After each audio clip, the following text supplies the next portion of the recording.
Welcome back, everybody. Just a reminder, this is the Prelude episode. It's going to be two people just talking for about 20 minutes or so, just giving you the full backstory into the next trip. So go ahead and skip to the next trip if you like the action only and you don't want to hear the backstory. Otherwise, stay tuned. So we just wrapped up trip number 2. I think we can all agree that it was quite profound and amazing. You know, I ran into God, didn't expect to see God at all.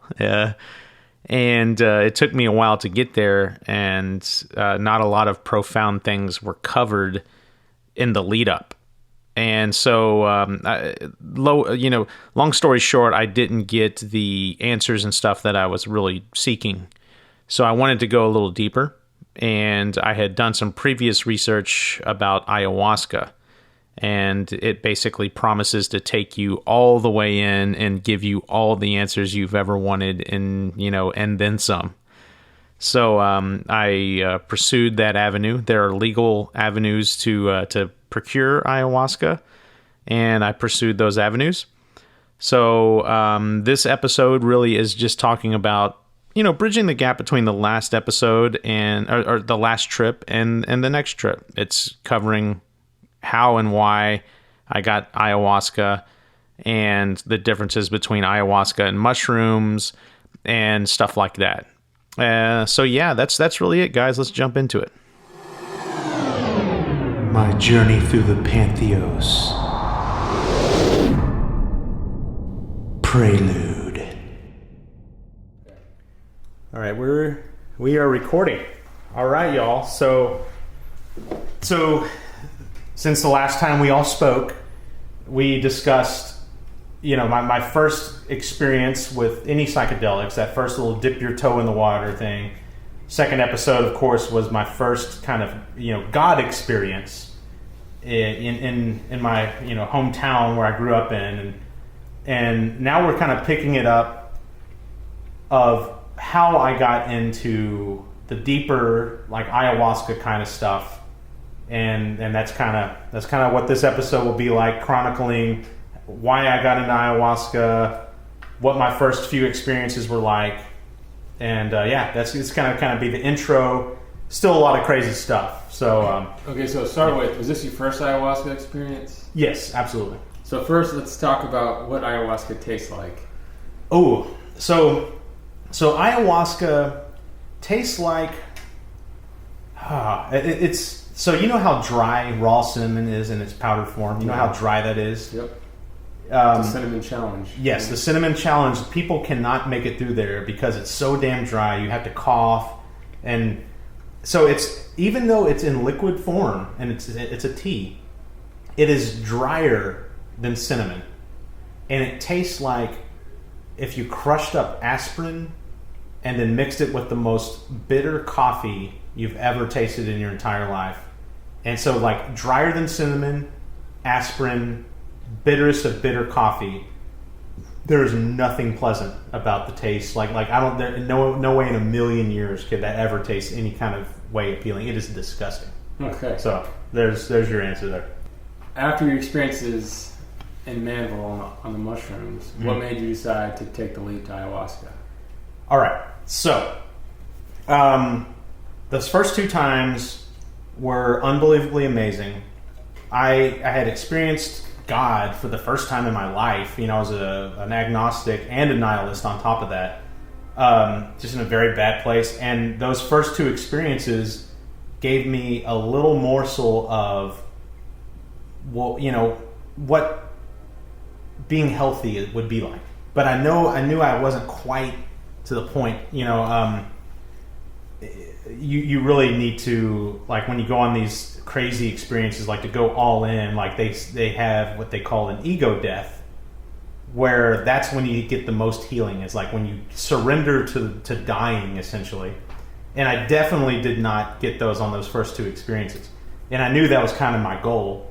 And so after that second mushroom experience in Manville, I still had a second bag. And it's about 5 grams worth of mushrooms. And I was like, dude, I'm gonna give it like a couple days, and I'm gonna take that full freaking bag and go. And they call it a heroic dose, and go all in and see what happens. And so I did that. I was in Manville. My girlfriend and I went down to Manville, and I did them. I did a full bag, and nothing freaking happened. Like so zero. Yeah, and just like a normal night. Well, there was a little bit. Like I saw like grass growing through the floorboards of the pool house, and it was as if I saw the land that would be there if the pool house wasn't there. Like I could see through it and see grass, and so that was about the only cool thing that happened. I saw like a little woman, like goddess-looking face in the wood grains of the ceiling of the pool house, but it wasn't moving, it wasn't talking, it wasn't doing anything. It was just a face that kind of, that was it. It was nothing amazing. So what were you seeking then when this heroic dose? Like, what did you expect to get out of it? Not just to what you would experience, but how it would change you. So psilocybin is just as powerful as DMT, right? Mm-hmm.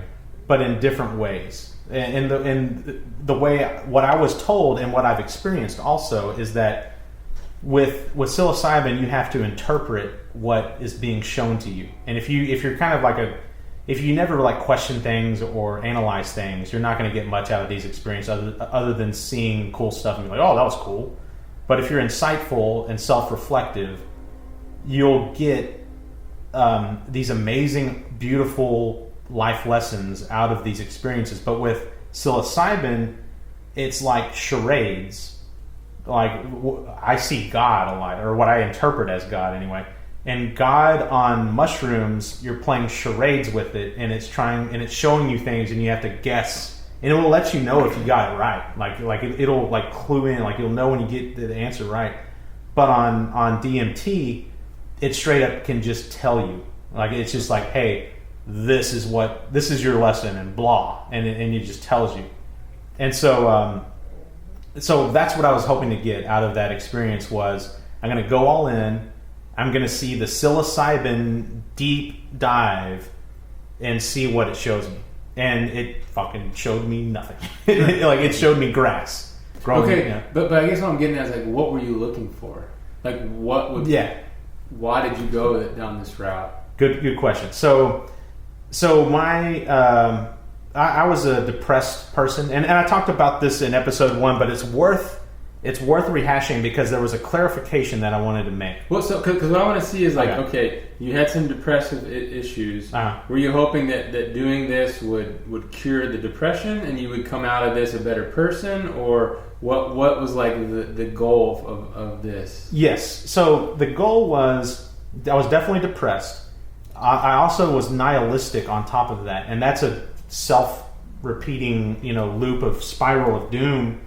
And the clarification I wanted to make was in episode 1, the other guy who interviews me, I'm not going to mention his name, I was talking to him like, hey man, I've been nihilistic for so long, and he's like, well, nihilism, it's kind of like you don't think life has a purpose and you kind of just go with the flow and just like yeah. But that's really not what nihilism is. I mean, that's part of it. That's like a symptom of nihilism, though. Nihilism, especially for me in my form, was thinking that everything not only doesn't have a purpose, but there's nothing special about anything. Like my life, not special. Everyone's life on the planet, not special. This planet, not special. Our solar system, our galaxy, our supercluster, our local group or whatever of galaxies, nothing special. Or just our universe in general. Yeah, our universe may be one of infinite, and we're not special there either. And so it is a very there's no God and all of this stuff. It is very depressing to think that nothing matters, nothing you do or ever do means a fuck. Yep. And so that plus my depression plus this all fed into. I was just let's just say that I was doing stuff. I think most people, or I say this, I mean I'm saying it as myself, right? I think most people at some point in their life go through a bad time and they can get locked into stuff that they shouldn't be doing that they want to stop. And I was kind of looped into, like, I had gone through like a very, in my opinion, I mean, there are worse divorces, but I went through a very hard divorce, and I got kind of stuck in a rut that was not sustainable, especially if I have a new person in my life. And meeting my current girlfriend, I was like, there is stuff about me that absolutely needs to change, and now, before I can move forward. And you know, and so that's what I was trying to get out of it, is the therapeutic instant rifle shot to health and the right way. So, okay, well, because I don't want to get too sidetracked on the therapy aspect of it, but mm-hmm. I guess my question is, why did you choose? Was it a shortcut to better health, rather than like trying to work on yourself, or working out, or therapy or something like that? Like, if you felt like you were in the rut, was this, to you, in your mind, this is just like this is a shortcut to better mental health? Yes and no. I wouldn't call it a shortcut per se. It is a shortcut, but it is the best way, honestly. Like therapy, I mean, I gotta tell you, like I'm not saying that I'm PhD smart, but I would not say that I'm dumb. I unless a mofo impresses the ever-loving, if Jordan Peterson was my therapist, mm-hmm. I would be like, okay, let me listen to you. Like you're a very insightful person. I think most people that I would sit across the table from, I think I could be like, man, I don't buy what you're saying, so it's that part of it. Like, I think therapy, you're either going to get something out of it or you're not. You think that's part of your problem? That might be. That you think you know better, or that there's that you have nothing to learn from others? Well, no, I don't think that's the case. Like what I'm saying here is that, and I know I just sounded like a total asshole. Like, oh, I'm smarter than this guy sitting across. No, but I know what you're saying. Yeah. You approach it with a certain amount of skepticism that may not even be warranted, but it's there. Yeah. So I guess what I'm saying is like, I'm sitting across the table from another human that's trying to tell me what I should and shouldn't do, or let's analyze that, and that will either you get a good therapist that works well with you, or you don't. And even if you get a good therapist, is it going to actually hit the right buttons and last? And I've seen people that I know go through years and years and years of therapy, and would I say that it helped them? I honestly probably would say no. And what these very intense psychedelics, what they do to you is you're sitting across the table from yourself, and so it's your own. You are your own therapist, and you know you the best. In fact, your subconscious knows you better than your conscious does, and your subconscious will pull out these things that slap you in the face that you've been pushing under the rug and hiding from yourself and others. The shadow, or whatever you want to call it. It smacks you in the face directly with that, and makes you so it is the best therapist. Like, you can't lie to this stuff, man. It's you, and then furthermore, it's God. Like it's, to me, it's like, and I have a theory about how your consciousness is a channel to God, and so to me, it's like my consciousness is a fraction. It's like a subdivided God version of God. I'm not saying I'm God. I'm saying that magic of consciousness is a stream of God, like a estuary or whatever you want to. And I know what you're saying. But that's why I wanted to do it, is because it is the most holistic, like, to your core healing, and it is a shortcut for sure. But it's the best way. Well, honestly, in my opinion. So I'm not saying it is a shortcut, but I mean, there's more and more research now where psychedelics are being used to treat people with post-traumatic stress and things like that. So I think, I think that this may be the most effective form of therapy. Oh yeah, it could be. I don't know, but and that's science needs to come in. This is kind of the Wild West right now. Yep. Science for sure needs to come in, because science will be able to. Scientists will be able to figure out, I bet you anything, they will be able at some point be able to finely tune the psychedelic trip that you need. Like, it's like, hey, this person has these problems. Okay, well, let's change the chemistry this much in this way so that this person does not have a hellish experience. Sometimes you actually do need a hellish experience. But, I'm wondering if part of it, though, is the journey through your subconscious that creates the healing. Like, if they just tailor-made it for you, like, maybe it's not really what creates the healing. It's the self-discovery of it. I don't know. It is. That's part of it, for sure. So, anyways, okay. Yeah. So let's get back to your experience. So are you ready to get to that point? Or so do you have some more context? I want to get to the why I went to ayahuasca. Okay. We haven't finished that question per se. So, I had my heroic dose, and that was really, in my mind, I was like, maybe I don't have to go down the ayahuasca path. That's a little intense. Maybe I can spend far less money and do a really intense mushroom trip and maybe do a handful of those and I'm good. So I had that rather disappointing heroic dose trip, and I woke up the next morning, like, I gotta admit, I was fucking pissed off. Like, I was like, dude, I'm trying my best to go all in here and trying to heal, and I got nothing. And so I was like, I woke up the next morning, got on AyaQuest, filled out the form. Like, you have to fill out they screen you first. Like, you have to go in for the right reasons. They're not going to just take anyone, right? Is this the church that's on that Netflix yes. special? It's on Vice. Well, there was a Netflix show called Unwell, I think, that profiled a church in Florida. Is that Kentucky? So this is in Kentucky. Oh, so it's a different one? Okay. But they have one in Florida, too. The one in Kentucky was covered by that show Vice or whatever. Okay.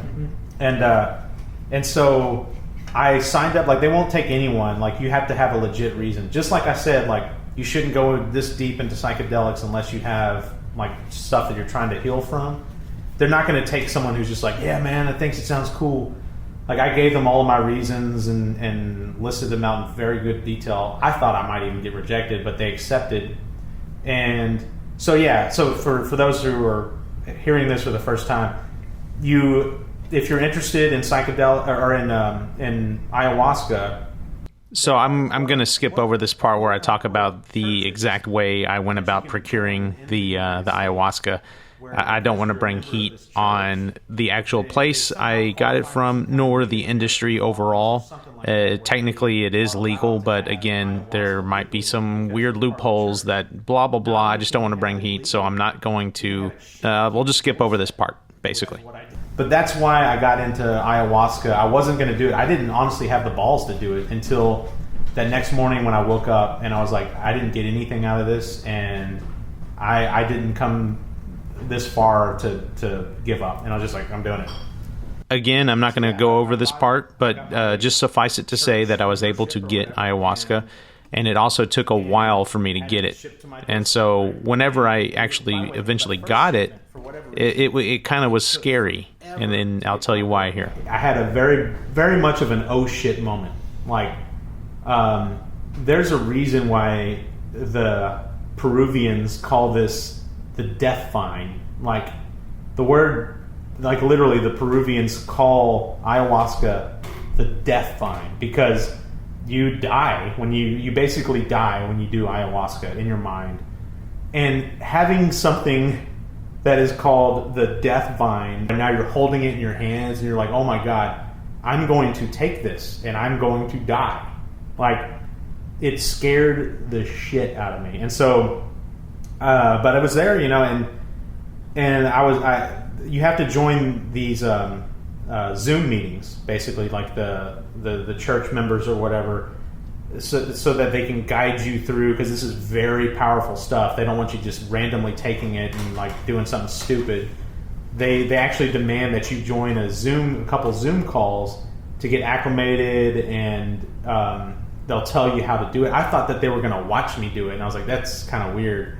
But they didn't. Instead, they just give you instructions on how to do it. And so their recommendation was, take a tiny bit, like kind of microdose your way into a bigger dose. And so that's what I did. My first time I did it was, I think I did like 2 tablespoons of it, and it didn't do a freaking thing. It was just disgusting, and it did not do anything. Like I was like, this is the most powerful psychedelic known to man. Like this is just garbage, you know.